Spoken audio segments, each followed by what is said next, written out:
नमस्कार दोस्तों, एक बार फिर से स्वागत है आपका सक्षम अकादमी के इस ऑनलाइन प्लेटफॉर्म पे। और जैसा कि इससे पहले वाली वीडियो में हमने जो सैटरडे का हमारा साप्ताहिक जो कार्यक्रम चलता है संस्थान में, जो टारगेट टेस्ट था, उसका पार्ट सेकंड आपके पास है। इससे पहले 50 क्वेश्चन हम पहले कर चुके थे, आज उससे आगे है। तो चलिए शुरू करते हैं।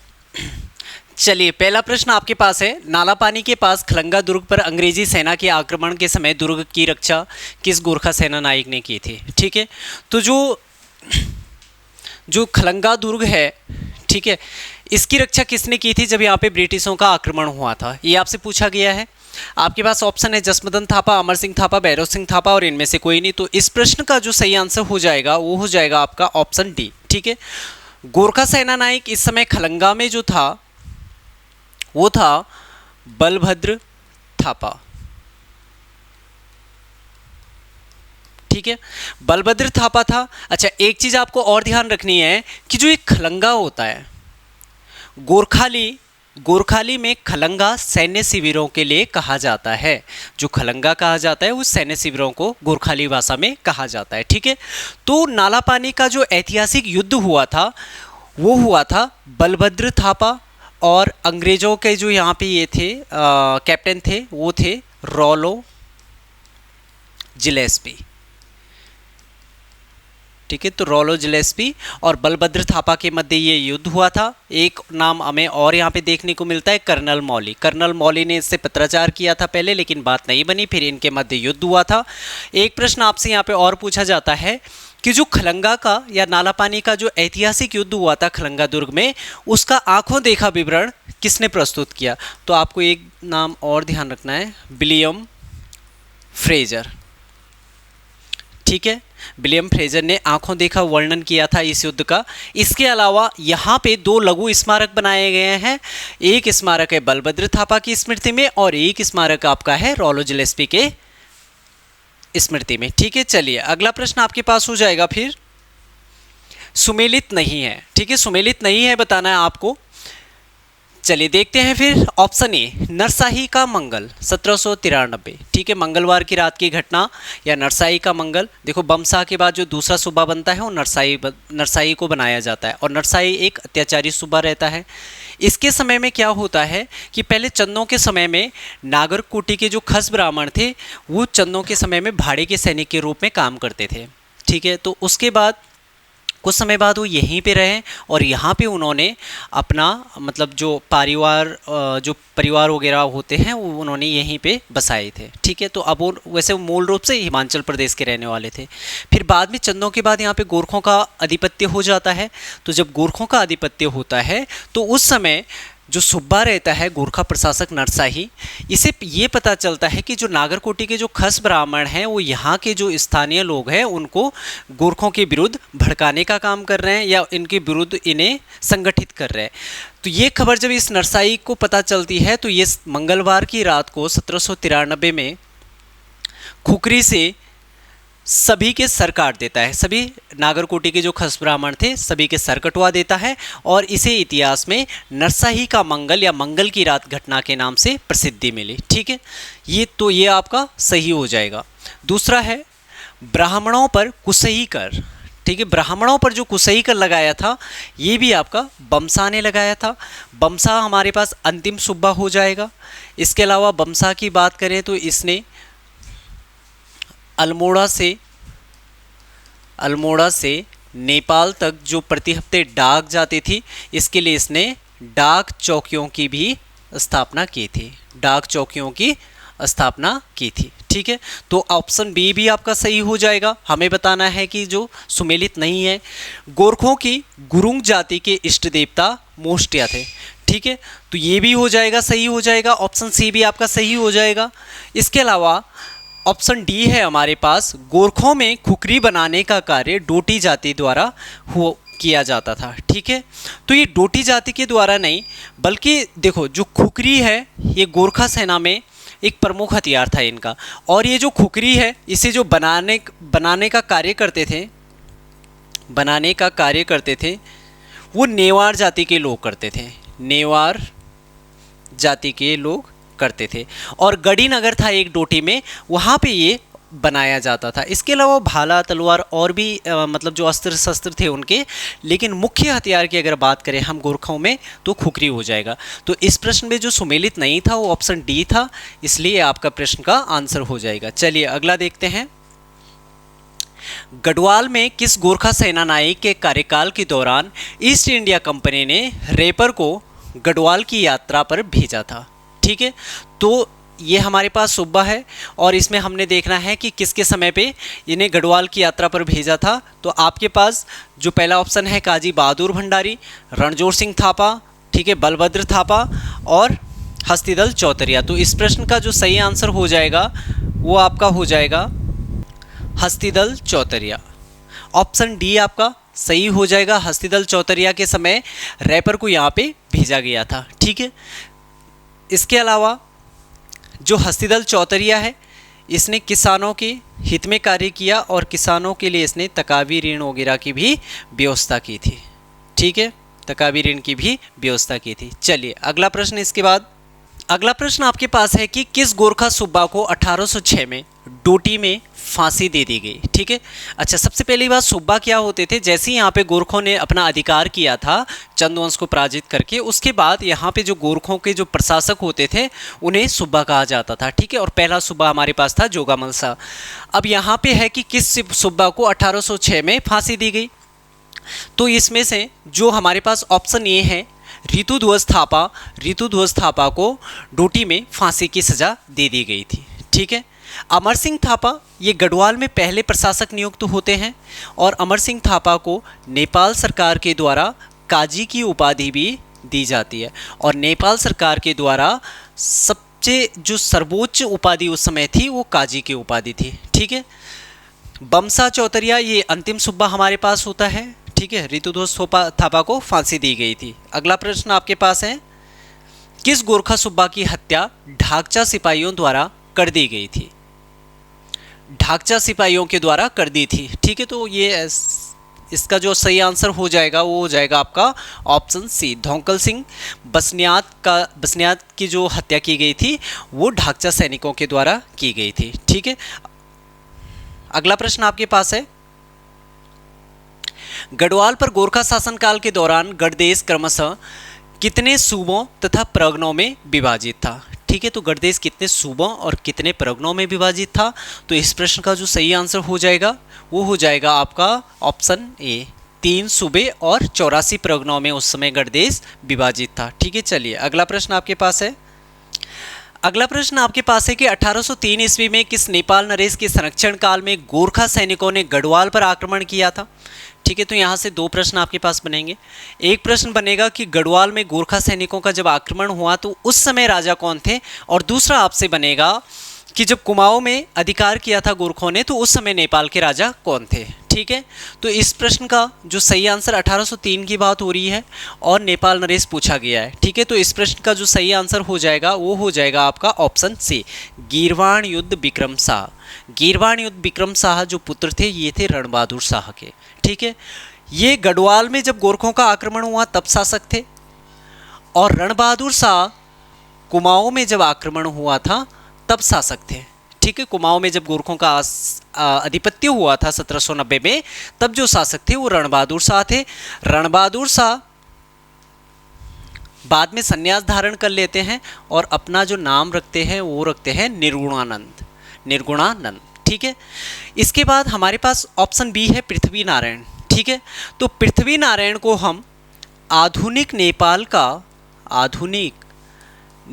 का निर्माता कहते हैं, नेपाल का निर्माता कहते हैं। अच्छा, इन्हें निर्माता क्यों कहा जाता है? क्योंकि पहले जो नेपाल था वो छोटी छोटी रियासतों में बंटा हुआ था और इन रियासतों की संख्या तकरीबन उस समय 24 के आसपास थी, इसलिए नेपाल को उस समय 24 के नाम से भी जाना जाता था। इन 24 का जो एकीकरण किया था वो पृथ्वी नारायण सिंह ने किया था, इसलिए हम इसे आधुनिक नेपाल का निर्माता भी कहते हैं। ठीक है, चलिए अगला प्रश्न।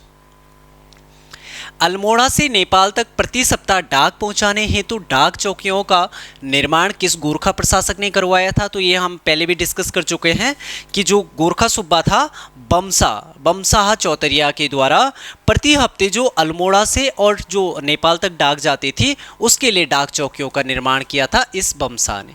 ठीक है, ये सर्वाधिक समय तक ये सुब्बा के पद पे भी रहा। अमर सिंह थापा गढ़वाल के प्रशासक थे और इसके बारे में हमने देखा था कि इसका जो अधिकांश समय था वो हिमाचल और कांगड़ा दुर्ग को जीतने में बीता था। ठीक है, नेपाल सरकार के द्वारा काजी की इसे उपाधि दी गई थी। और कल इससे पहले वाले पार्ट में एक चीज़ हमने और भी देखी थी कि जब प्रद्युमन साहा के साथ इसने संधि की थी, लंगूरगढ़ की संधि, तो उस समय गोरखों की तरफ से जो इसने हस्ताक्षर किया था या उस संधि में भाग लिया था तो अमर सिंह थापा था।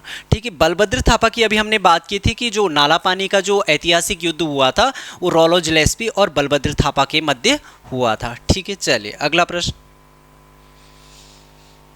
किस गोरखा प्रशासक ने गढ़वाल क्षेत्र में मौकर, टांडकर, मिझारी कर तथा सौन्या फागुन आदि कर आरोपित किए थे? ठीक है, तो इस प्रश्न का जो आंसर हो जाएगा वो हो जाएगा आपका ऑप्शन ए रणजोर सिंह थापा। ठीक है, तो रणजोर सिंह थापा ने ये सारे कर आरोपित किए थे। ठीक है, भैरव सिंह थापा की अगर हम बात करें तो भैरव सिंह थापा गढ़वाल वाले क्षेत्र में सूबा था या प्रशासक था और ये बहुत अत्याचारी प्रवृत्ति का सूबा था। भैरव सिंह थापा ये गढ़वाल वाले क्षेत्र में था। भीमसेन थापा की बात करें तो जब हम देखते हैं कि लाल मंडी में जब आक्रमण होता है इनका और उसके बाद जब सिंगोली की संधि होती है तो उस समय जो नेपाल के जो राजा रहते हैं वो गीरवाणी विक्रम शाह रहते हैं और उस समय जो नेपाल के प्रधानमंत्री रहते हैं वो भीमसेन थापा रहते हैं। ठीक है, रणजोर सिंह थापा की अगर हम बात करें तो रणजोर सिंह थापा ने आचारी और बिचारी नामक पदों का सृजन किया था।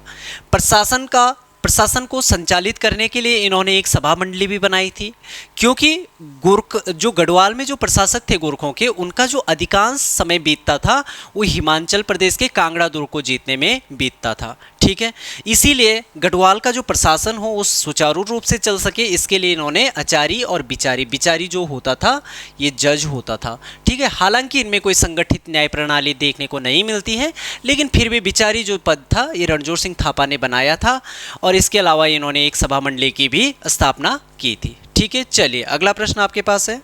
अगला प्रश्न है कि कुनिंद वंश को दिए गए नामों में से कौन सा सुमेलित नहीं है? ठीक है, दिए गए नामों में से कौन सा सुमेलित नहीं है? तो पाणिनि, देखो कुनिंदों की वैसे अगर हम देखें तो इनकी मुद्राएं इनकी जानकारी का मुख्य स्रोत है, लेकिन इसके अलावा जो कुनिंद वंश है ये पहला राजनैतिक वंश है, प्रथम राजनैतिक वंश हम राज्य में इसे मानते हैं कुनिंद वंश को। और अगर प्रथम ऐतिहासिक वंश की बात करेंगे तो कत्यूरी वंश हो जाएगा। अब ये जो कुनिंद वंश है इसकी जानकारी का जो मुख्य स्रोत है वैसे तो मुद्राएं हैं इनकी जो मुख्य स्रोत है, लेकिन इसके अलावा हमें इनके साहित्यिक प्रमाण भी मिलते हैं। ठीक है, तो जैसे पाणिनि ने अपनी रचना में इन्हें कुलून कहा, कौटिल्य ने इन्हें कुलिंद कहा, टॉलमी ने इन्हें कुलिंद्रायन कहा, तो ये सारे फैक्ट जो है ये सही है, इसलिए इस प्रश्न का जो आंसर हो जाएगा ये डी हो जाएगा, सभी सुमेलित है। ठीक है, इसके अलावा विष्णु पुराण और मार्कंडेय पुराण में भी हमें इनके बारे में जानकारी मिलती है और विष्णु पुराण में हमें एक शब्द मिलता है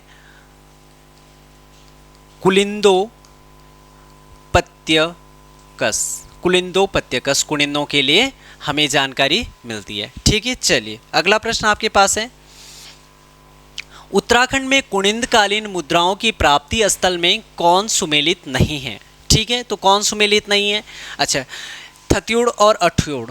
ठीक है, थत्यूड़ या अठूड़ जो ये क्षेत्र होते हैं ये दोनों टिहरी में पड़ते हैं और ये लेक्चरर वाले पेपर में पहले भी पूछा गया है। ठीक है, तो ये तो सही है टिहरी गढ़वाल में। इसके अलावा देवढूंगा ये उत्तरकाशी में है, यहाँ से भी मिलते हैं।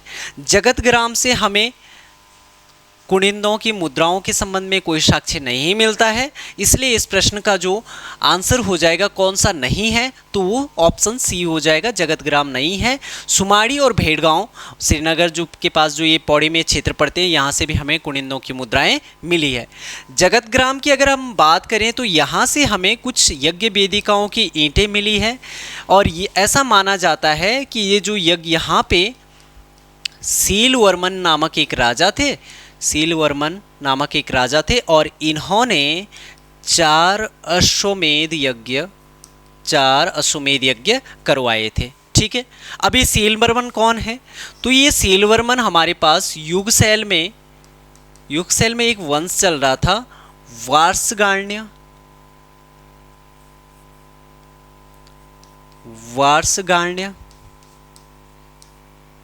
या गोत्रीय वंश। इस वंश का ये शासक था, इसने 4 अश्वमेध यज्ञ करवाए थे, और इस यज्ञ के बारे में जो जानकारी मिलती है वो जगत ग्राम जो है देहरादून में, वहाँ से हमें कुछ ईंटें प्राप्त हुई है, उससे इसके बारे में जानकारी मिलती है। ठीक है, चलिए अगला प्रश्न आपके पास है, कुनिंद कालीन किन मुद्राओं को स्थानक शिव प्रकार की मुद्राएं भी कहा जाता है। ठीक है, तो देखो कुनिंदों की हमारे पास 3 प्रकार की मुद्राएं मिली है। एक मिली है सबसे पहले अमोघभूति प्रकार की मुद्राएं, फिर हमारे पास मिली है अल्मोड़ा प्रकार की मुद्राएं, और फिर हमारे पास मिलती है चत्रेश्वर या छत्रेश्वर प्रकार की मुद्राएं। ठीक है, अब हमारे पास है स्थानक शिव प्रकार की मुद्राएं किन्हें कहा जाता है, तो हमारे पास जो राइट आंसर इस प्रश्न का हो जाएगा वो ऑप्शन बी हो जाएगा। चत्रेश्वर प्रकार की मुद्राओं को स्थानक शिव प्रकार की मुद्राएं भी कहा जाता है। ठीक है, कुनिंदों से संबंधित एक बार पहले भी प्रश्न पूछा गया है। इनकी जो मुद्रा है इसमें धातु और लिपि, ठीक है, अगर हम धातु की बात करें तो द्विधात्विक है, और अगर हम लिपि की बात करें तो द्विलिपीय है। ठीक है, अच्छा द्विधात्विक कौन सी है, चांदी और तांबा। ठीक है, और 2 लिपियां कौन सी है, एक लिपि है ब्राह्मी और एक लिपि है खरोष्ठी। ठीक है, ब्राह्मी और खरोष्ठी इनकी लिपि, दोनों लिपियां इनकी मुद्राओं में देखने को मिलती है और द्विधात्विक है। इसके अलावा जो अमोघभूति प्रकार की मुद्राएं हैं इन्हें सर्वप्राचीन मुद्रा माना जाता है, इनके उसमें सर्वप्राचीन मुद्रा माना जाता है। ठीक है, अल्मोड़ा प्रकार की जो मुद्राएं हैं यहाँ से हमें 8 राजाओं के नाम मिलते हैं, 8 कुनिंद राजाओं के हमें नाम मिलते हैं। चलो ठीक है, अगला प्रश्न आपके पास हो जाएगा फिर, 1972 में किस कुनिंद शासक की 44 स्वर्ण मुद्राएं मुनिकीरेती रिश्के से प्राप्त हुई है। ठीक है, तो जो 44 स्वर्ण मुद्राएं हैं इस प्रश्न का आंसर हो जाएगा ऑप्शन ए हुबिस्क की 44 स्वर्ण मुद्राएं हमें मिली है मुनिकीरेती से। इसके अलावा हमारे पास आती है काशीपुर से भी हमें कुछ, सॉरी इसमें एक करेक्शन करना है, ये कुनिंद नहीं होगा बल्कि ये कुषाण होगा, कुषाण शासक की मुद्राएं मिली है तो हुबिस्क हो जाएगा। इसके अलावा काशीपुर से भी हमें एक तो नाणक स्वर्ण प्रकार की मुद्राएं मिली है, नाणक स्वर्ण प्रकार की मुद्रा,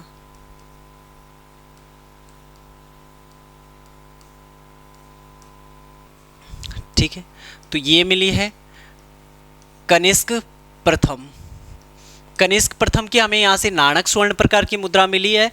इसके अलावा हमें यहाँ से वासुदेव सेकंड की भी 3 स्वर्ण मुद्राएं मिली है। ठीक है, तो काशीपुर से हमें नाणक स्वर्ण प्रकार की मुद्रा जो है वो कनिष्क प्रथम की है, और काशीपुर से ही हमें वासुदेव सेकंड की 3 स्वर्ण मुद्राएं भी मिली है। अगर पूछा जाए कि वासुदेव प्रथम, तो ये वासुदेव प्रथम की हमारे राज्य में नहीं मिली है बल्कि ये सहारनपुर वाले क्षेत्र में, बिजनौर वाले क्षेत्र में वहाँ से मिली है। ठीक है, चलिए अगला प्रश्न आपके पास हो जाएगा, खटीमा के पास कंचनपुरी नामक स्थान से प्राप्त 7 स्वर्ण मुद्राएं किस कुषाण शासक का नाम उत्कीर्ण है। ठीक है, तो ऐसा माना जाता है कि खटीमा के पास जो कंचनपुरी नामक स्थान है वहाँ से हमें कुछ कुषाणकालीन मुद्राएं मिली है, और उन कुषाणकालीन मुद्राओं में ये दो शासकों के नाम मिलते हैं, और इन शासकों को ऐसा माना जाता है कि ये उत्तरवर्ती कुषाण शाखा जो थी उसके ये शासक थे। ठीक है, तो आंसर देखते हैं, राजा वसु और राजा मस्र, और ऑप्शन सी है उपयुक्त दोनों। तो इस प्रश्न का जो आंसर हो जाएगा वो उपयुक्त दोनों हो जाएगा, राजा वसु और राजा मस्र। और कनिष्क की हमने अभी देखी थी नाणक स्वर्ण प्रकार की मुद्राएं काशीपुर से मिली थी। ठीक है, चलिए अगला प्रश्न, निम्न कथनों में से गलत कथन का चयन कीजिए। ठीक है, तो गलत कथन का चयन करना है। चलिए देखते हैं, जयकिर शाह ने रघुनाथ मंदिर में प्राण त्यागे थे। ठीक है, तो जो जयकिर शाह था, जब इसने देखा कि भाइयों का राज्य के प्रति लालच देखा, इसके अलावा जो इसके विश्वास पात्र मंत्री धनीराम था उसके द्वारा भी इसे धोखा दिया गया था, अन्य मंत्रियों के जो दलबंदी वगैरह जो इसके कार्यकाल में चल रहा था, ये सब देखकर इसके मन में विरक्ति का भाव होता है, और ये रघुनाथ मंदिर में जाता है और 3-4 दिन वहाँ रहता है और उसके बाद वहाँ पे आत्महत्या कर लेता है। ठीक है, तो ये पहला ऑप्शन आपका सही हो जाएगा। प्रेमपति कुमारिया, ठीक है, ललित शाह के सेनापति थे। ठीक है, प्रेमपति कुमारिया या प्रेमपति खंड्योड़ी ललित शाह के सेनापति थे बगवाली पोखर के युद्ध में, और जो युद्ध 1779 में होता है। ठीक है, हार्डविक ने गढ़वाल की, ये भी सही हो जाएगा, फिर ऑप्शन बी भी सही है। हार्डविक ने गढ़वाल की यात्रा 1803 में की थी। तो जो हार्डविक था इसने 1803 में नहीं बल्कि 1796 ईस्वी में गढ़वाल की यात्रा की थी। ठीक है, ऑप्शन डी है, गोरखा प्रीतम शाह को बंदी बनाकर नेपाल ले गए थे। तो बिल्कुल सही है, जब खुड़बुड़ा का युद्ध हुआ था तो उसके बाद जो पराक्रम शाह है ये भी यहाँ से भाग गए थे, प्रद्युमन शाह की मृत्यु हो गई थी, और जो उनका भाई था प्रीतम शाह, इस प्रीतम शाह को वो अपने साथ नेपाल में बंदी बनाकर ले गए थे गोरखा। और हमें इसमें बताना था गलत कथन, तो गलत कथन हमारे पास ऑप्शन सी हो जाएगा। हार्डविक ने गढ़वाल की यात्रा 1796 में की थी। ठीक है, चलिए अगला प्रश्न आपके पास है, अजयपाल निर्मित श्रीनगर राजप्रसाद कितने भागों में विभाजित था? श्रीनगर राजप्रसाद मतलब राजा का राजमहल। ठीक है, कितने भागों में विभाजित था? तो ये जो विभाजित था ये 3 भागों में विभाजित था। ठीक है, 3 भागों में विभाजित था। अजयपाल गढ़वाल का पहला शासक है जिसने 52 गढ़ों को जीतकर गढ़वाल का एकीकरण किया था। इसने श्रीनगर में कालिका मठ का भी निर्माण किया था। अजयपाल के समय कीर्तिचंद नामक एक राजा है चंदवंश के। ठीक है, इनका युद्ध हुआ था, कीर्तिचंद ने अजयपाल को हराया था। इस बात की जो जानकारी मिलती है वो रामायण प्रदीप से मिलती है, ये हम इससे पहले देख चुके हैं। ठीक है, चलिए अगला प्रश्न आपके पास हो जाएगा, किस टेरी नरेश ने नौरता में झूठा मारना तथा बेड़ वार्ता प्रथा को समाप्त किया था? ठीक है, तो झूठा मारना और बेड़ वार्ता प्रथा, ये जो दोनों प्रथा थी, इन दोनों प्रथाओं को जो समाप्त किया था वो किया था ऑप्शन डी आपका सही आंसर हो जाएगा, कीर्ति शाह ने किया था। कीर्ति शाह बहुत योग्य शासक थे, बहुत सम्मानित शासक थे, ब्रिटिश इनका बहुत सम्मान करते थे। जब कीर्ति शाह इंग्लैंड की यात्रा पर गए थे तो इन्हें 11 तोपों की सलामी दी गई थी, और इतना बड़ा सम्मान पाने वाले ये भारत के मतलब तीसरे राजा थे। इस समय 2-3 रियासत थे, 1-2 दक्षिण भारत की थी और टेरी रियासत थी जिनको इतना सम्मान अंग्रेज़ों के द्वारा मिलता था।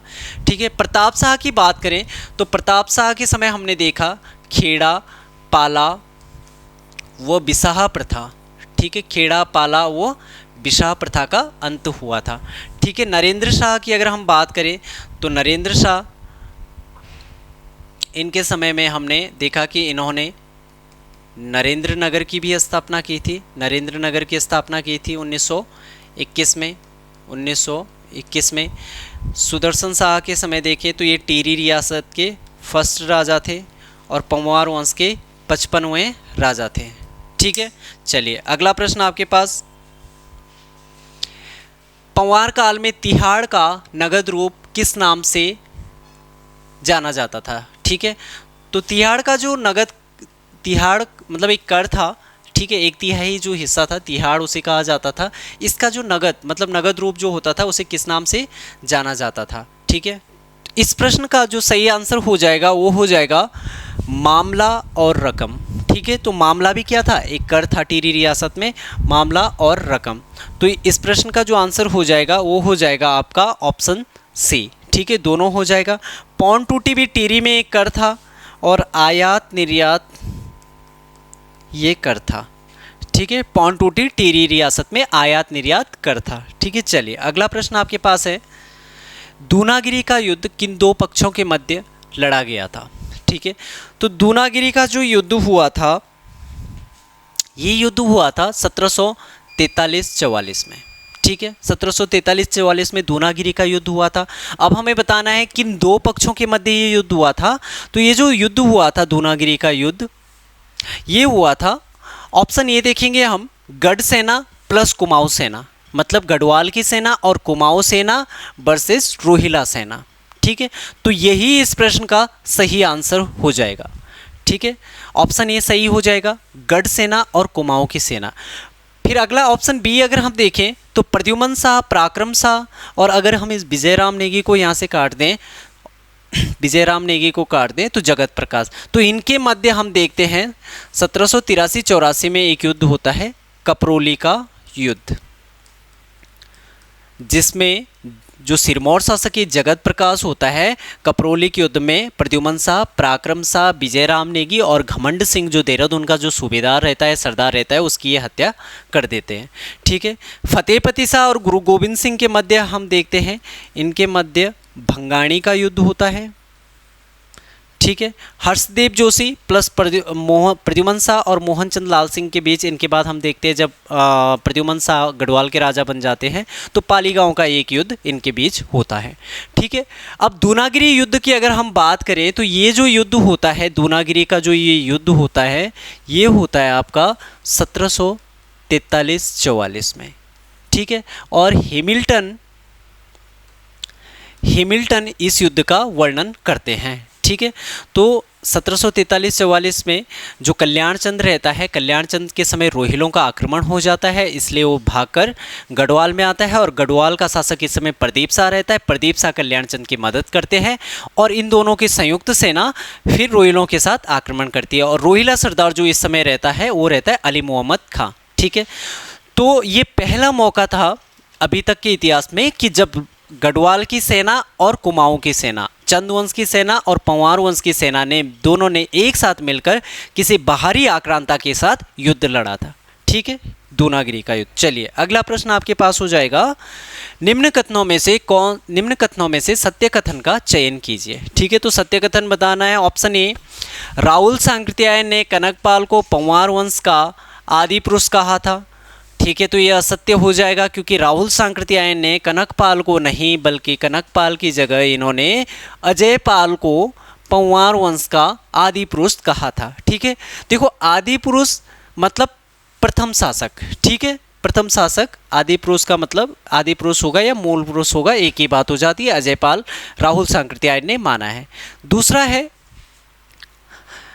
गढ़वाल के कौनपुर गढ़ का संबंध अजयपाल से है। ठीक है, तो ये भी आपका गलत हो जाएगा क्योंकि कौनपुर गढ़ का संबंध अजयपाल से नहीं है बल्कि कौनपुर गढ़ का संबंध कनकपाल जो संस्थापक है कनकपाल से है। ठीक है, कौनपुर गढ़ कहाँ पड़ता है आपका, चांदपुर गढ़ के पास में ही, उसके उत्तर दिशा में थोड़ी सी दूरी कौनपुर गढ़ स्थित है। ठीक है, फिर अगला प्रश्न हमारे पास अगला है ऑप्शन सी, सभासार के अनुसार पंवार वंश का आदि पुरुष भानु प्रताप था।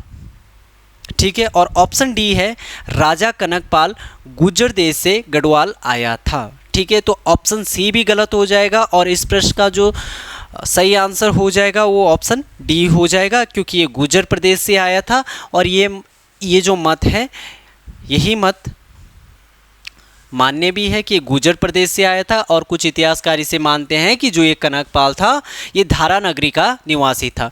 ठीक है, कन्हैया लाल माणिकलाल मुंशी की एक किताब है the glory that was Gurjar Pradesh, और उस बुक के हिसाब से जो गुर्जर प्रदेश है ये हमारा महाराष्ट्र हो गया, राजस्थान हो गया, मालवा हो गया, इनका एक जो संयुक्त क्षेत्र है उसे गुर्जर प्रदेश कहा जाता है। और इस गुर्जर प्रदेश से इस कनकपाल का आने की बात कही गई है। ठीक है, तो सभासार के अनुसार जो आदि पुरुष है भानु प्रताप नहीं है बल्कि ये भी अजयपाल को माना गया है। ठीक है, चलिए अगला प्रश्न आपके पास, निम्न कथनों में से असत्य कथन का चयन कीजिए। ठीक है, तो सोनपाल ने भिलंगडी को राजधानी बनाया था। ठीक है, तो सोनपाल जो था इसने राजधानी का परिवर्तन किया था और इसने चांदपुरगढ़ से मतलब भिलंग घाटी में, ऐसा देखेंगे हम कि इसने चांदपुरगढ़ से जो राजधानी थी वो भिलंग घाटी में स्थानांतरित की थी। और इसके समय में एक चीज़ और हम देखेंगे कि जो ये सोनपाल था इसके समय में जो ये राज्य पंवार वंश का जो राज्य विस्तार हो गया था वो पश्चिम तक हो गया था, और जो गंगोत्री तक का जो यात्रा मार्ग था उस पर भी सोनपाल का या पंवारों का अधिकार हो गया था। ठीक है, असत्य कथन हमें बताना है तो पहला वाला हमारा सत्य हो जाएगा। विभिन्न गढ़ों को जीतने की प्रथा अजयपाल ने शुरू की थी। ठीक है, तो अजयपाल ने शुरू नहीं की थी, बल्कि हम देखते हैं लसणदेव नामक एक शासक आता है हमारे पास।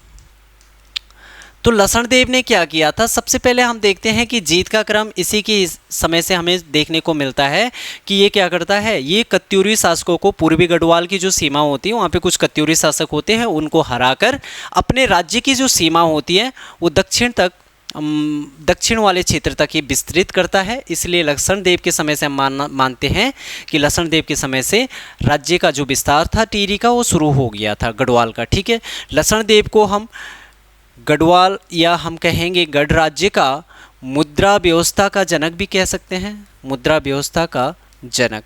ठीक है, अपनी मुद्रा चलाने वाला जो पहला शासक था वो भी लसणदेव था। ठीक है, तो ये भी हमारा गलत हो जाएगा।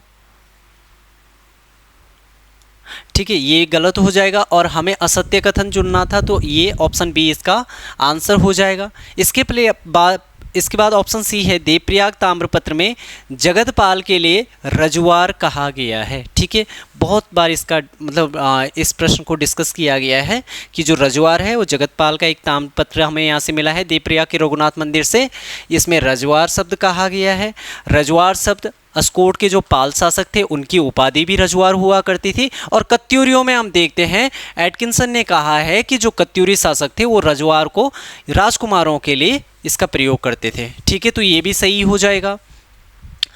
अंतिम दुगम शासक नरवीर सिंह कंडारी को अजयपाल ने हराया था, तो ये भी सही हो जाएगा। जब अजयपाल ने 52 गढ़ों को जीतने का क्रम अपना शुरू किया था तो रुद्रप्रयाग में एक गढ़ था कंडारागढ़, और कंडारागढ़ में जो गढ़पति था वो नरवीर सिंह कंडारी था। और नरवीर सिंह कंडारी को जब अजयपाल ने अपनी अधीनता स्वीकार करने के लिए कहा तो प्रारंभ में नरवीर सिंह कंडारी मना कर देता है। जैसे ही उसे ये लगता है कि अजयपाल ने उस पर चढ़ाई कर दी है तो उसके डर से ये आत्महत्या कर लेता है। ठीक है, चलिए अगला प्रश्न आपके पास है फिर। तुजुक-ए जहांगीरी के अनुसार जहांगीर ने किस पंवार शासक को एक घोड़ा वो एक हाथी उपहार स्वरूप दिया था?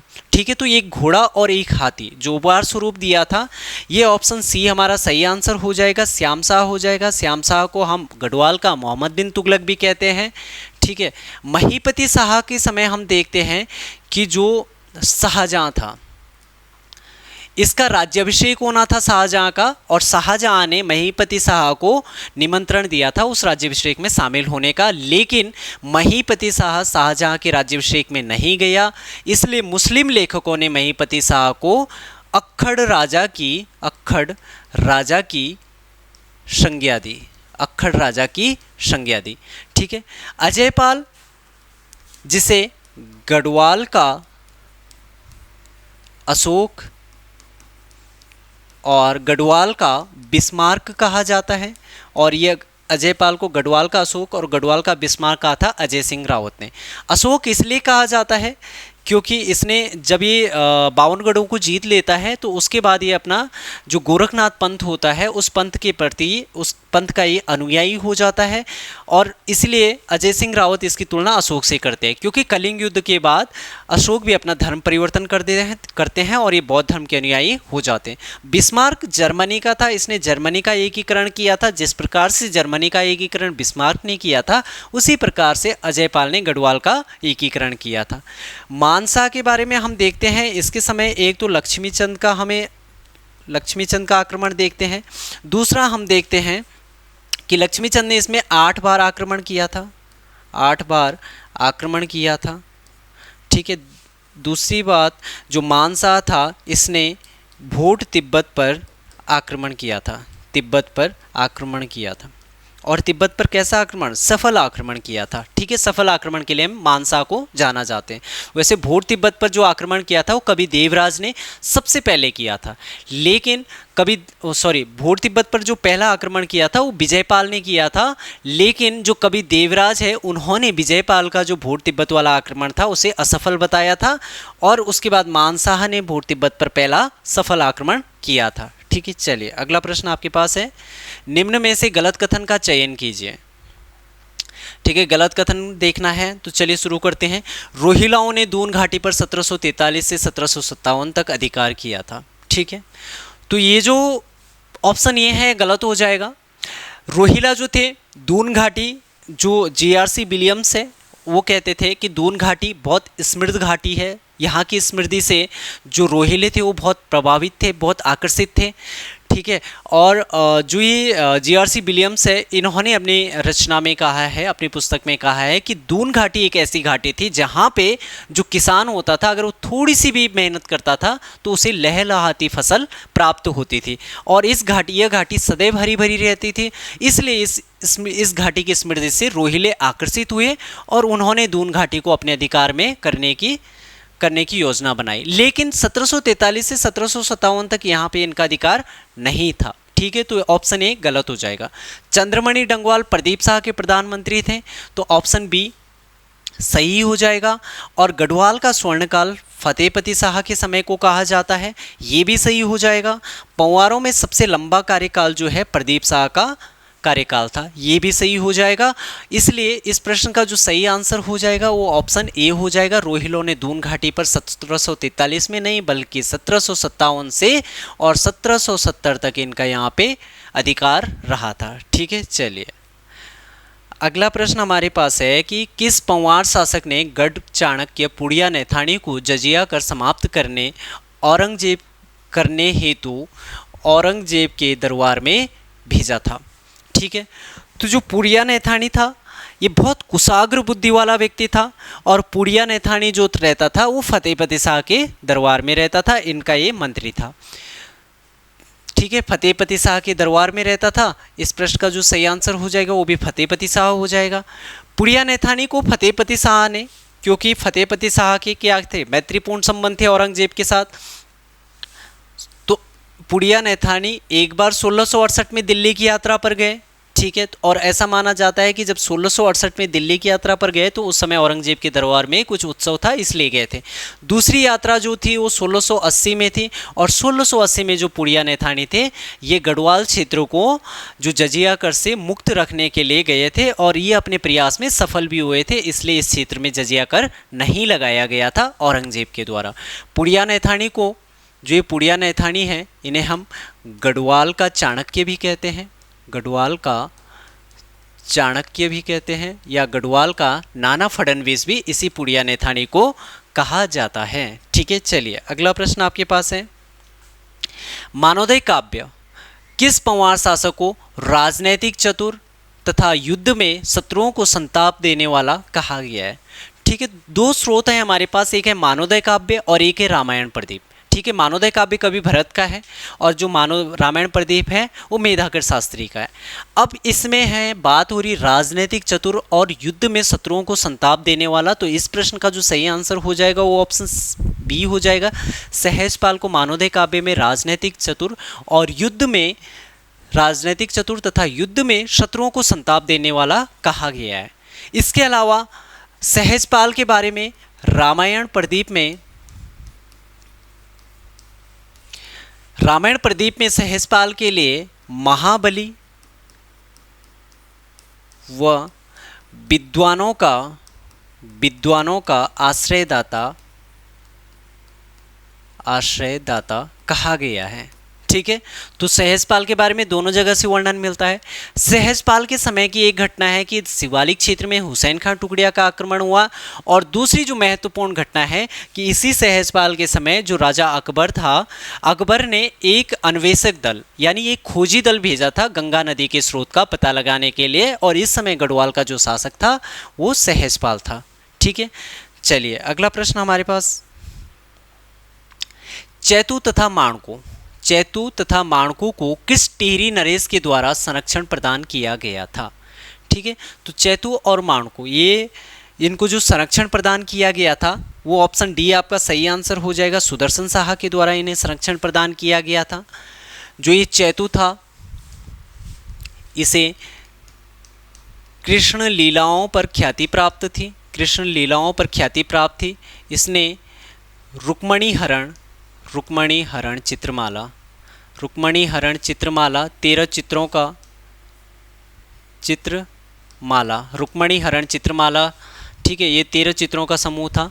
अगर हम माणकू की बात करें तो माणकू का एक चित्र है आँख मिचौली, और 1730 में माणकू ने गीत गोविंद का चित्रण भी किया था। 1730 में माणकू ने गीत गोविंद का चित्रण भी किया था। और चैतू और माणकू जो दोनों ये चित्रकार थे ये सुदर्शन शाह के दरबार में रहते थे। सुदर्शन शाह का संरक्षण इन्हें प्रदान था। ठीक है, चलिए अगला प्रश्न आपके पास है, निम्न में से टिहरी प्रशासन के पदों से संबंधित कौन सा विकल्प सही सुमेलित नहीं है? तो सबसे पहले हम देखते हैं ऑप्शन ए, गोलदार, राजधानी का सुरक्षा अधिकारी। ठीक है, तो गोलदार जो होता था राजधानी का सुरक्षा अधिकारी होता था, तो ये बिल्कुल सही हो जाएगा। ठीक है, ये सही हो जाएगा, हमें बताना सही नहीं है। फिर दूसरा हमारे पास ऑप्शन बी है, दीवान, आय व्यय का प्रमुख अधिकारी, ये भी सही हो जाता है। चणु, ये तीव्रगामी संदेशवाहक होता था और इसका मौलाराम ने, चणु नामक जो अधिकारी था इसका मौलाराम ने भी वर्णन किया है। ठीक है, तीव्रगामी संदेशवाहक होता था। इसके अलावा ऑप्शन डी, चौबदार, सेना का वेतन अधिकारी। ठीक है, तो ये गलत हो जाएगा। ऑप्शन डी इस प्रश्न का जो सही आंसर हो जाएगा ऑप्शन डी हो जाएगा, क्योंकि ऑप्शन डी सुमेलित नहीं है। ठीक है, ऑप्शन डी जो ये चौबदार होता है,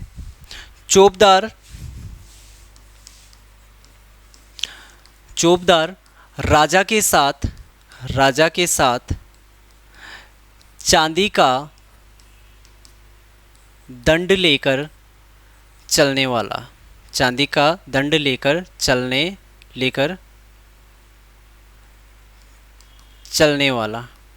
ठीक है, तो राजा के साथ जो चांदी का दंड, मतलब एक डंडा लेके, चांदी का डंडा लेके राजा के साथ चलता है। इसके अलावा एक चौबदार है और एक शब्द हमें और मिलता है, चाकर होता था जो राज्य में या राज दरबार में जो अर्दली का काम करता था उसे चाकर कहा जाता था। ठीक है, चलिए अगला प्रश्न आपके पास है, महीपति शाह ने दापा पर अधिकार कर किस व्यक्ति को वहां पर गढ़वाली सेना का सेनानायक नियुक्त किया था? ठीक है, तो लोधी रिखोला, माधव सिंह भंडारी और जीतू बगद्वाल और भीमसेन थापा। ठीक है, तो जो जीतू बगद्वाल था ये अलग है, लेकिन ये जो तीनों हैं ये तीनों सेनापति है महीपति शाह के। ठीक है, तो जो लोधी रिखोला है, महीपति शाह जब शासक बनते हैं तो लोधी रिखोला को पहले दापा अभियान के लिए भेजते हैं। फिर दापा अभियान के बाद जब वो दापा का सफल अभियान करते हैं तो उसके बाद इन्हें जो दक्षिण पश्चिम वाली सीमा होती है उसको सुरक्षित करने के लिए पहले वहाँ भेजा जाता है, उसके बाद लोधी रिखोला को पश्चिमी अभियान के लिए भेजा जाता है। ठीक है, इस प्रश्न का जो सही आंसर हो जाएगा वो भीमसेन बर्तवाल हो जाएगा। जैसे ये यहाँ पे महीपति शाह के द्वारा दापा पर सफल आक्रमण किया जाता है, उसके बाद वहाँ पे दापा का जो प्रशासन जो सौंपते हैं वो भीमसेन बर्तवाल को सौंपते हैं। ठीक है, इससे पहले दापा अभियान से संबंधित एक प्रश्न पहले पेपर में पूछा गया है कि महीपति शाह ने कितनी बार दापा पर अभियान किया? तो 3 बार इन्होंने दापा पर अधिकार किया या 3 बार इन्होंने दापा का अभियान किया था। और इनके दापा अभियान से जब तीसरी बार इन्होंने दापा अभियान किया था और दापा अभियान में इनकी विजय हुई थी, तो उसके बाद मौलाराम ने इन्हें महाप्रचंड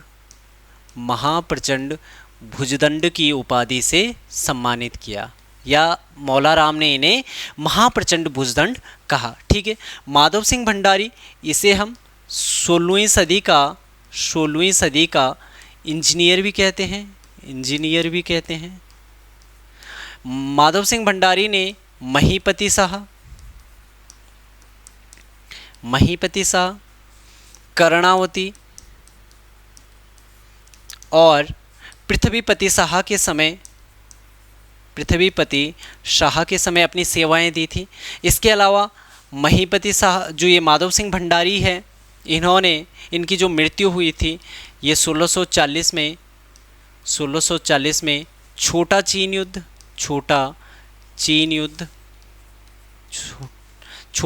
युद्ध या तुमुल युद्ध में इनकी मृत्यु हुई थी। तुमुल युद्ध में इनकी मृत्यु हुई थी। ठीक है, चलिए अगला प्रश्न।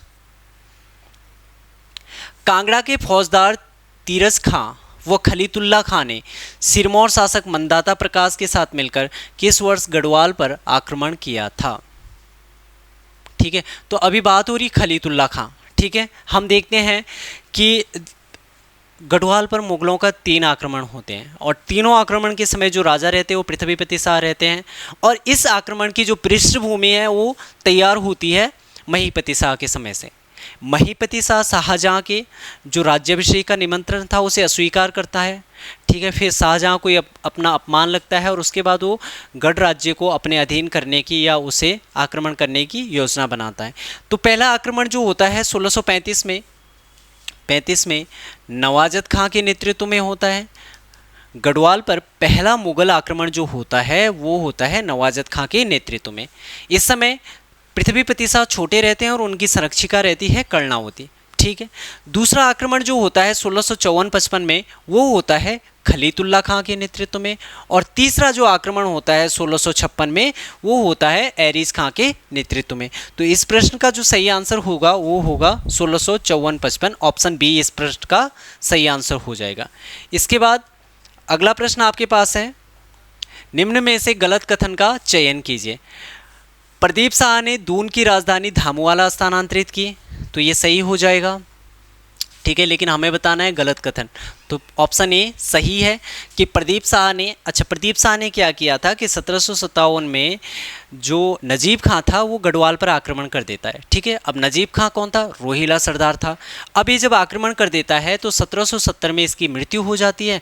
उसके बाद क्या होता है, फिर प्रदीप शाह वापस देहरादून वाले क्षेत्र पे अपना अधिकार कर लेता है और जो दून क्षेत्र की राजधानी नवादा इससे पहले होती थी उसे धामुवाला स्थानांतरित कर देता है। ठीक है, ऑप्शन ये सही है। ललित शाह की मृत्यु दुलड़ी नामक शिविर में मलेरिया से हुई थी। ठीक है, बगवाली पोखर का जैसे युद्ध हुआ और उस युद्ध के बाद जब ये प्रद्युमन शाह को प्रद्युमन चंद के नाम से कुमाऊं की गद्दी में बिठा देते हैं तो उसके बाद जब ये वापस गढ़वाल लौटते हैं ललित शाह, तो ललित शाह की दुलड़ी नामक शिविर में इनकी मलेरिया से या घाम से, मलेरिया को उस समय स्थानीय भाषा में घाम कहा जाता था, तो मलेरिया घाम से इनकी मृत्यु हो गई थी। ये भी सही है।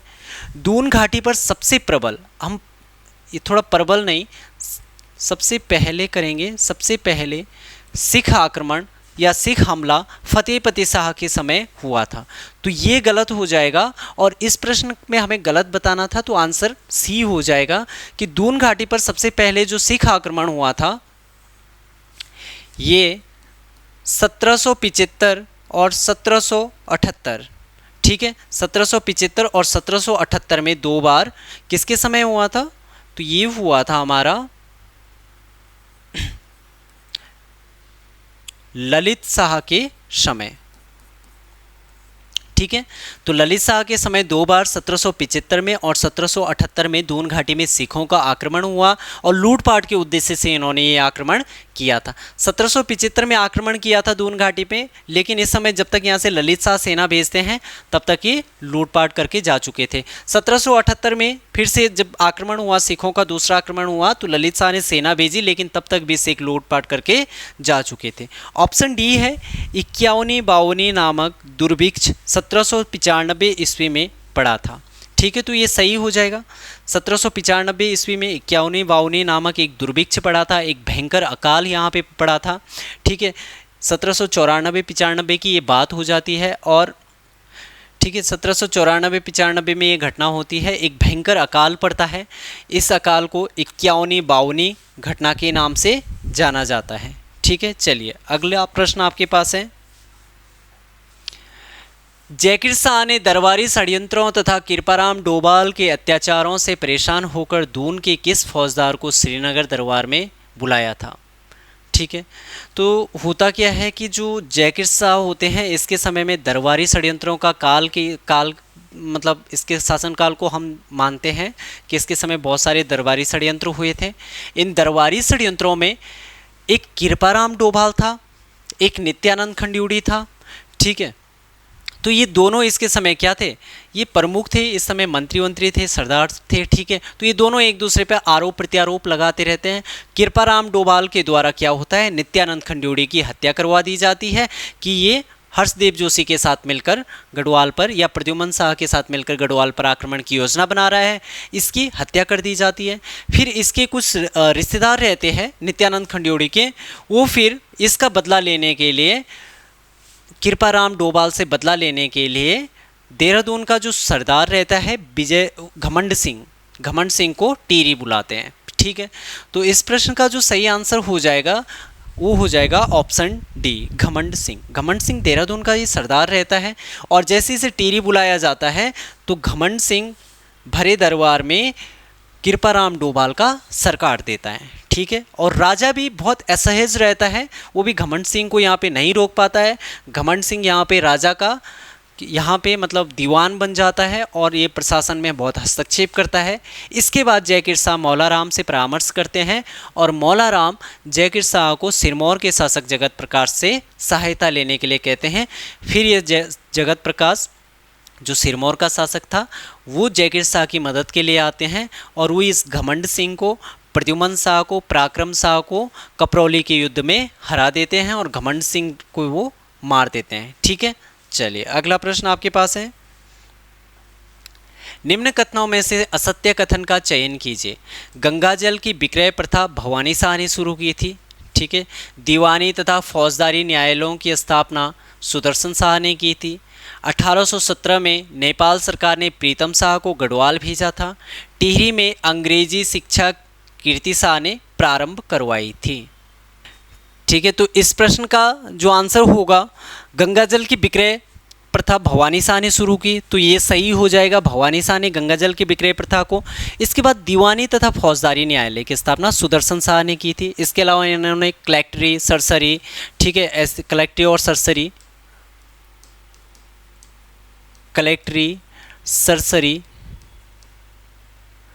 कलेक्टरी और सरसरी अदालतों की भी स्थापना की थी। 1817 में नेपाल सरकार ने प्रीतम शाह को गढ़राज्य में भेजा, ये भी सही हो जाएगा।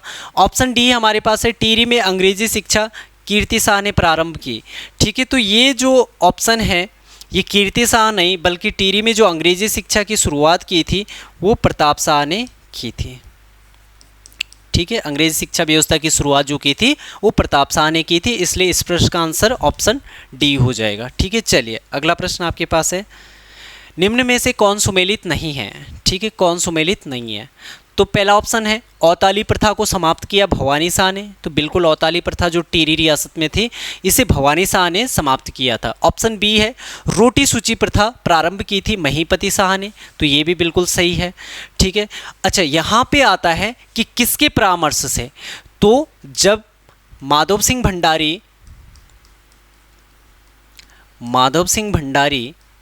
दापा अभियान में थे तो दापा अभियान में इन्होंने कहा था कि आप रोटी सूची प्रथा शुरू करो, तो महीपति शाह ने माधव सिंह भंडारी की सलाह पर रोटी सूची प्रथा शुरू की थी। इससे पहले हम देखते हैं कि जो अजयपाल होते हैं ये सरोला ब्राह्मणों की नियुक्ति करते हैं और सरोला ब्राह्मणों के द्वारा बनाया गया जो भात होता है उसे शुद्ध माना जाता है, इसलिए भात सूची प्रथा को अजयपाल के द्वारा शुरू किया गया था। अच्छा, अजयपाल के द्वारा ऐसा इसलिए किया गया था क्योंकि इस समय में जो जातिगत भेदभाव था वो बहुत ज़्यादा था और इन भेदभावों को कम करने के लिए तथा सेना में इन भेदभावों को कम करने के लिए उन्होंने सरोला ब्राह्मणों की नियुक्ति की थी। क्योंकि ऐसे में क्या हो रहा था कि जैसे जो सवर्ण और निम्न जाति के मध्य जो भेदभाव होता था उसमें कोई किसी के हाथ का नहीं खाता। इससे क्या होता था कि जो सैन्य जो अभियान होते थे उनमें शिथिलता आ रही थी, ठीक है। तो अजयपाल ने सैन्य अभियानों में तीव्रता लाने के उद्देश्य से सरोला ब्राह्मणों की नियुक्ति की और उस समय सरोला ब्राह्मणों के द्वारा जो बनाया गया भात था उसे शुद्ध माना जाएगा और बाद में महीपति शाह के द्वारा रोटी सूची प्रथा शुरू की गई थी कि अब जो रोटी भी बनाई जाएगी वो भी शुद्ध मानी जाएगी, ठीक है। तो ये ऑप्शन ये भी सही है, बी भी सही है। अन्न मापन का धूलिपाथा सुदर्शन साह का है। ठीक है, तो ऑप्शन सी गलत हो जाएगा। जो धूलिपाथा है ये सुदर्शन साह का नहीं है, बल्कि ये अजय पाल का है। और देवलगढ़ शिलालेख से हमें इसके बारे में जानकारी भी मिलती है। ठीक है, अजय पाल का धूलिपाथा के बारे में। ठीक है, खेण पाला और बिसा प्रथा का अंत प्रताप शाह ने किया, तो ये भी सही हो जाएगा। इस प्रश्न का जो सही आंसर हो जाएगा ऑप्शन सी हो जाएगा। अच्छा, खेण पाला और बिसा प्रथा प्रताप शाह ने गुलेरिया के सिफारिश पर या इनके कहने पर इन्होंने खेण पाला तथा बिसा कुप्रथाओं का अंत लगभग 1885 के आसपास कर दिया था। ठीक है, चलिए अगला प्रश्न आपके पास है। कीर्ति शाह के समय हुए कार्यों में कौन सुमेलित नहीं है? ठीक है, तो कीर्ति शाह के कार्यकाल में देखते हैं कंपेनियन ऑफ इंडिया की उपाधि 1898 में दी गई थी, बिल्कुल सही है। उसके बाद नाइट कमांडर की उपाधि 1902 में दी गई थी, ये भी सही है। प्रांतीय काउंसिल में मनोनयन, तो जो कीर्ति शाह है इनका जो प्रांतीय काउंसिल में मनोनयन हुआ था वो 1907 में नहीं हुआ था बल्कि 1906 में हुआ था। इसलिए इस प्रश्न का सही आंसर ऑप्शन सी हो जाएगा। हिवेट संस्कृत पाठशाला की स्थापना 1909 में इनके द्वारा करवाई गई थी, ये सही हो जाएगा। ठीक है, तो ऑप्शन सी सही आंसर हो जाएगा। अगला प्रश्न आपके पास है, निम्न में से कौन सा विकल्प सुमेलित है? ठीक है, तो जो डोरी पैमाइश भूव्यवस्था थी ये प्रताप शाह के द्वारा, तो ये गलत हो जाएगा। डोरी पैमाइश भूव्यवस्था प्रताप शाह के द्वारा नहीं, बल्कि ये जो व्यवस्था थी ये नरेंद्र शाह के द्वारा की गई थी। नरेंद्र शाह ने जो बंदोबस्त करवाया उसे डोरी पैमाइश के नाम से जाना जाता था। प्रताप शाह का जो बंदोबस्त था उसे ज्योला पैमाइश के नाम से जाना जाता था। ठीक है, 1873 में ज्योला पैमाइश के नाम से जाना जाता था 1873 में। ठीक है, हमें बताना है कौन सा सुमेलित है, तो ये पहला वाला सुमेलित नहीं था।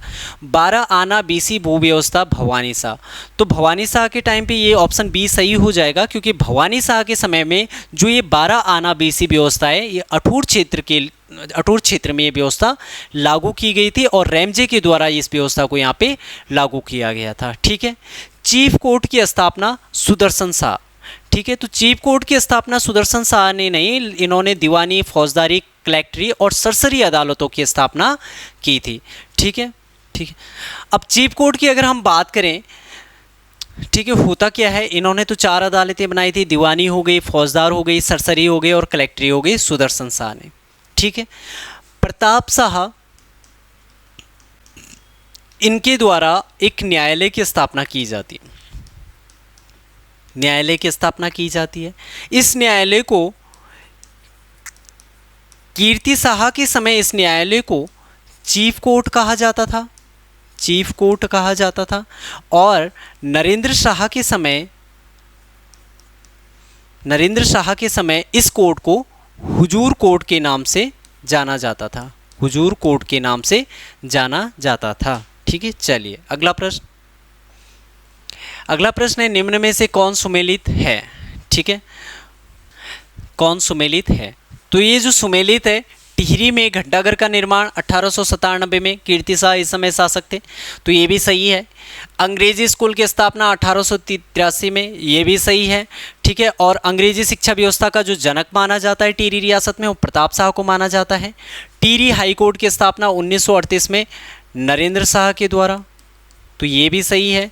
तो इस प्रश्न का जो सही आंसर हो जाएगा ऑप्शन डी हो जाएगा। 1, 2 और 3 सभी सही है। ठीक है, चलिए अगला प्रश्न हम देखते हैं।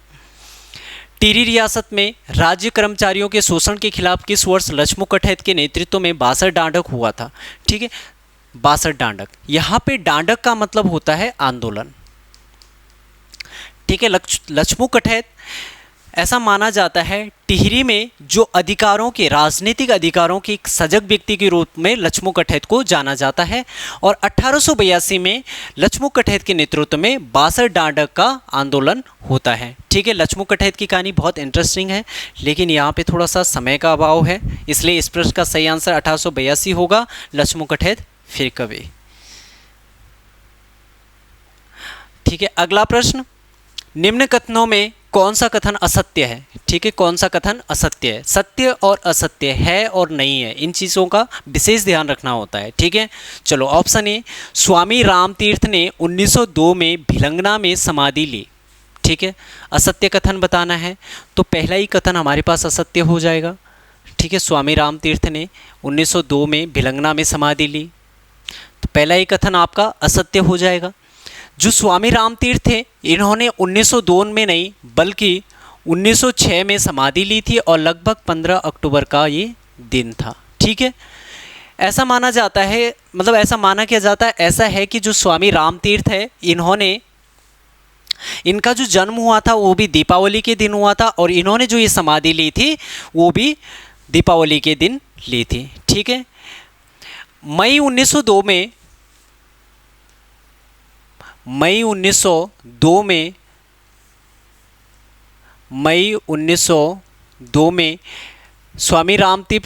स्वामी रामतीर्थ टिहरी आए। इस समय जो राजा थे वो कीर्तिशाह थे और कीर्तिशाह इनसे बहुत प्रभावित थे, इनका बहुत सम्मान करते थे, इनके प्रति उनके मन में बहुत आदर और श्रद्धा का भाव था और कीर्तिशाह ने इन्हें अपने खर्चे पर जापान में अंतर्राष्ट्रीय धर्म सम्मेलन में भाग लेने के लिए भी भेजा था, ठीक है। चलो अगला ऑप्शन हमारे पास है, कल्याणी में मछली पालन केंद्र कीर्तिशाह ने स्थापित किया, ठीक है, तो ये भी सही है। टिहरी वन विभाग की स्थापना प्रताप शाह के समय हुई थी, ये भी सही है। देवप्रयाग में संस्कृत हिंदी की एक पाठशाला भवानी शाह के द्वारा स्थापित की गई थी, प्रारंभिक पाठशाला ये थी, ये भी सही है, ठीक है। 1885 में वन विभाग की स्थापना प्रताप शाह के समय होती थी, लेकिन अगर आधिकारिक रूप से अगर पूछा जाएगा तो आपको 1897 करना है, ठीक है। चलिए अगला प्रश्न आपके पास है, वर्ष 1942 में बालिकाओं की शिक्षा के लिए टिहरी में कन्या पाठशाला की स्थापना किसके द्वारा की गई थी। तो इस प्रश्न का जो सही आंसर हो जाएगा वो हो जाएगा आपका ऑप्शन बी, राजमाता नेपोलिया, ठीक है। नेपोलिया नरेंद्र शाह की संरक्षिका थी। 1913 से लेके 1919 तक इन्होंने शासन संभाला था, नेपोलिया ने इनकी संरक्षिका थी। कीर्तिशाह की संरक्षिका राजमाता गुलेरिया थी, ठीक है। कमलेंदुमती शाह राज्य की पहली महिला सांसद थी। प्रताप शाह की बात करें तो अंग्रेजी शिक्षा व्यवस्था का जनक, अंग्रेजी शिक्षा का जनक। इसके अलावा प्रताप शाह ने पुलिस विभाग की स्थापना की थी, पुलिस विभाग की भी स्थापना की थी। वन विभाग भी इन्हीं के समय बना था, डाक विभाग भी इन्होंने बनाया था, ठीक है। प्रताप शाह ने खेड़ा पाला और बिसा प्रथाओं का भी अंत किया था, ठीक है। इसके अलावा इन्होंने जो भूमि बंदोबस्त करवाया था उसके बाद इन्होंने जैसे देखा कि ब्रिटिशों के समय जो पटवारी का पद है वो राजस्व से संबंधित है, तो ऐसी पद इन्होंने यहाँ पे भी कामदारों का पद यहाँ पे इन्होंने बनाया था प्रताप शाह ने, ठीक है। चलिए ठीक है, अगला प्रश्न आपके पास है, सुदर्शन शाह के कार्यकाल में हुई घटनाओं में गलत कथन का चयन कीजिए, ठीक है।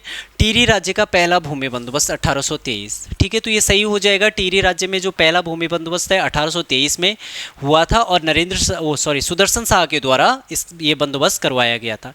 इस बंदोबस्त में सुदर्शन शाह को ये मालूम होता है कि जो रवाई वाला क्षेत्र है आधिकारिक रूप से इनके राज्य क्षेत्र में होना चाहिए था, लेकिन वो किसके पास है, ब्रिटिशों के पास है, क्योंकि ब्रिटिशों ने जब इनका बंटवारा किया था तो रवाई क्षेत्र हो गया, जौनसार बाबर का हो गया और दून क्षेत्र इन्होंने अपने पास रख लिया था, ठीक है। तो इसके बाद ये पत्राचार करते हैं और अगले साल 1824 में रवाई को टिहरी जनपद में शामिल किया जाता है, ठीक है। ऑप्शन बी देखते हैं, रवाई परगने को टिहरी में शामिल 1834, तो ये 1834 नहीं बल्कि 1824 हो जाएगा, ठीक है। 1824 में से शामिल किया जाता है। तो इस प्रश्न का जो गलत कथन हमें बताना था तो ऑप्शन बी गलत हो जाएगा इसमें, क्योंकि रवाई परगने को 24 में शामिल किया जाता है। पुराना दरबार का निर्माण 1848 में किया था, ठीक है, और 1848 से लेकर 1880-81 में कीर्तिशाह के द्वारा नया दरबार का निर्माण किया गया था।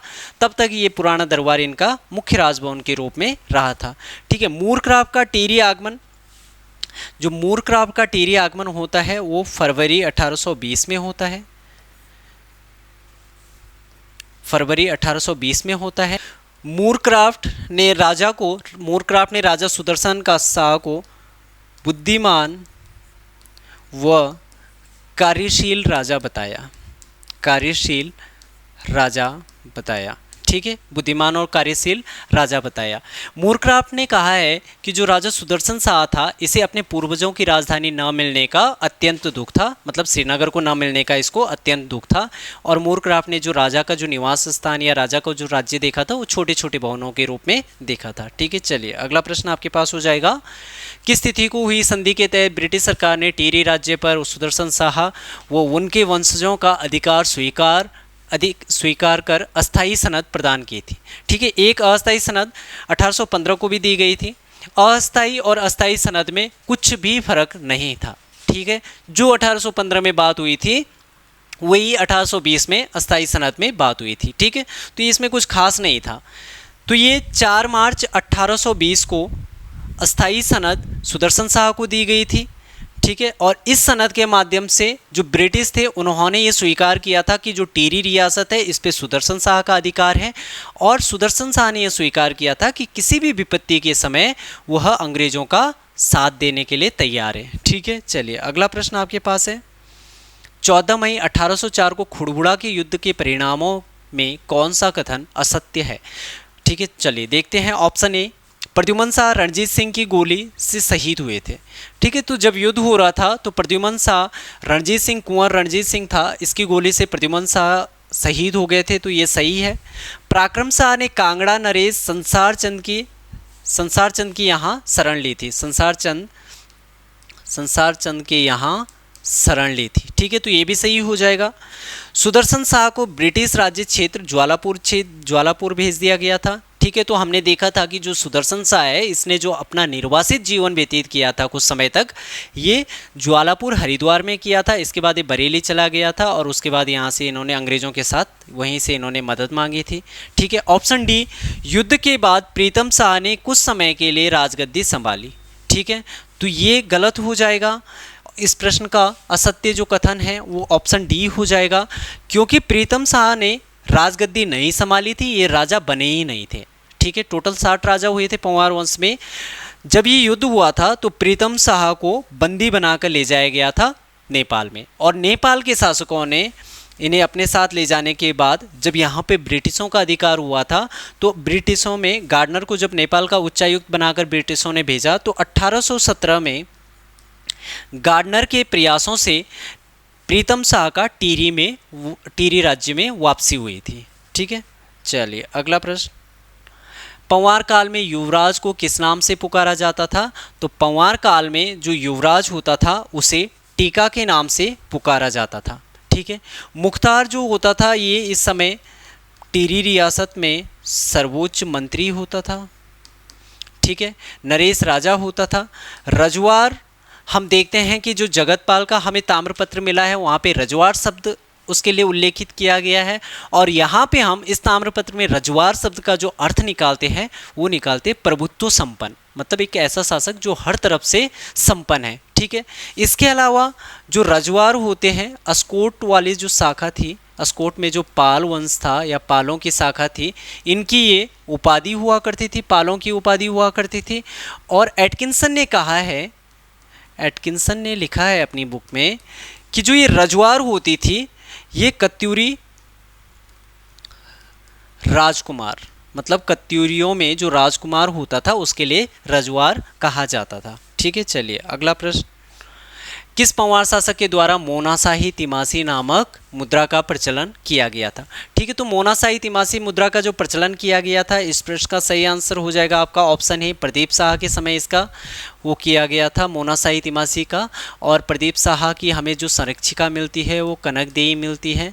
प्रदीप शाह के समय 1757 में रोहिलों का आक्रमण हुआ था और नजीब खां ने नेतृत्व किया था, नजीब खां ने नेतृत्व किया था, और ये 1757 से लेकर 1770 तक दून घाटी में रोहिलों का अधिकार रहा। ठीक है, 1770 में नजीब खां की मृत्यु हुई, प्रदीप शाह ने फिर से अधिकार किया दून क्षेत्र पर, और दून क्षेत्र की जो राजधानी थी वो धामुवाला स्थानांतरित की। नरेंद्र शाह की अगर हम बात करें तो नरेंद्र शाह के समय हमें 1920 में एक कृषि बैंक हमें देखने को मिलता है, कृषि बैंक। 1921 में इन्होंने नरेंद्र नगर की स्थापना की थी, नरेंद्र नगर की स्थापना।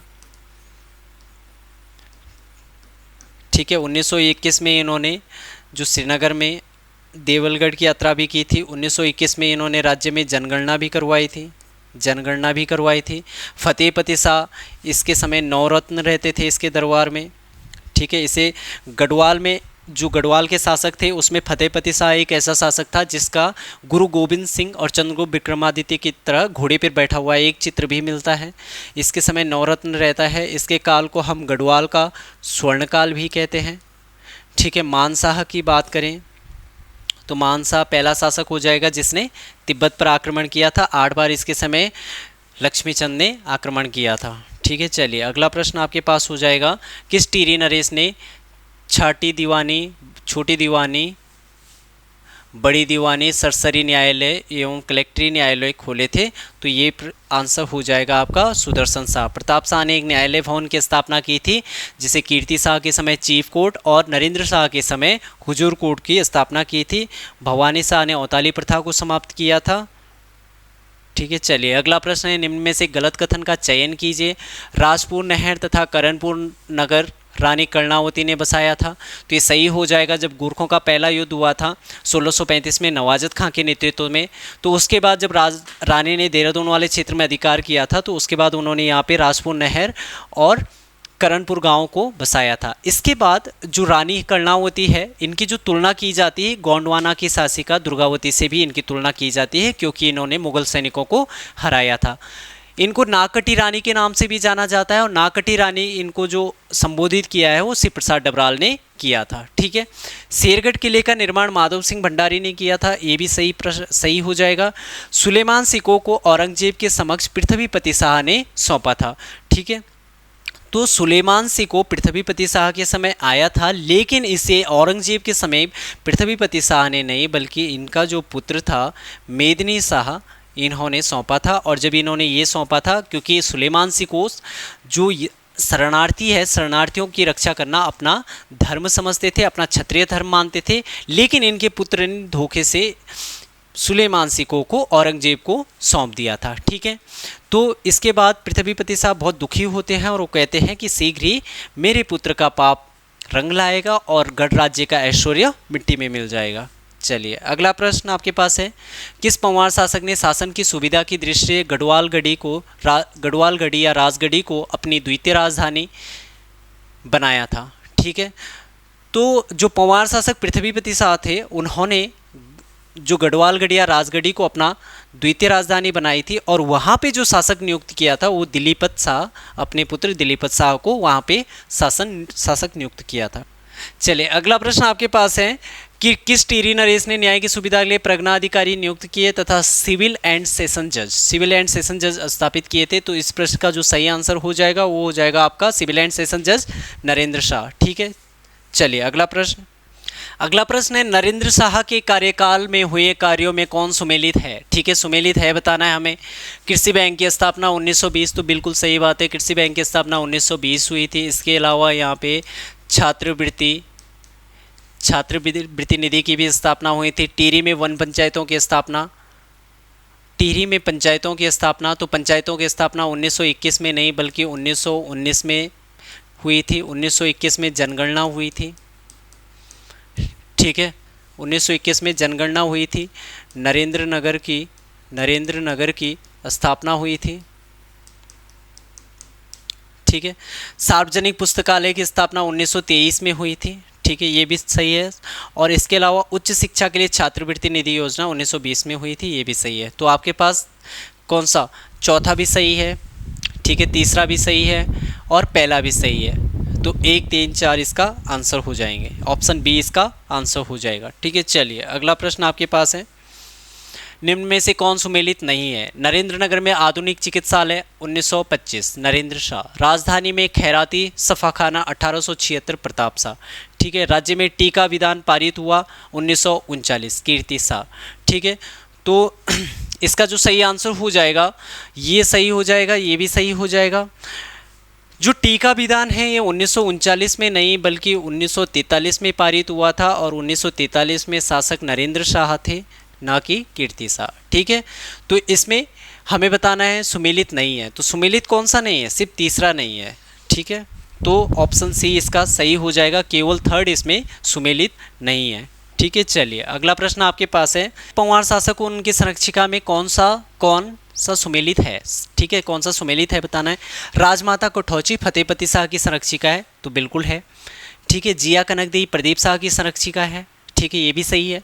महारानी गुलेरिया नरेंद्र शाह की संरक्षिका है, तो तीसरा इसमें गलत हो जाएगा क्योंकि नरेंद्र शाह की शासिका नेपोलिया थी और जो गुलेरिया थी ये कीर्ति शाह की संरक्षिका थी, कीर्ति शाह की संरक्षिका थी, और कर्णावती पृथ्वीपति शाह की संरक्षिका थी। तो इसमें से गलत है तीसरा। ठीक है, तो इसका आंसर होगा 1 सही, 2 सही और 4 सही। 1 2 4 ऑप्शन सी सही है। ठीक है, गुलेरिया हो जाएगी कीर्ति शाह की और नेपोलिया हो जाएगी आपका नरेंद्र शाह की। ठीक है, तो आज इतना ही।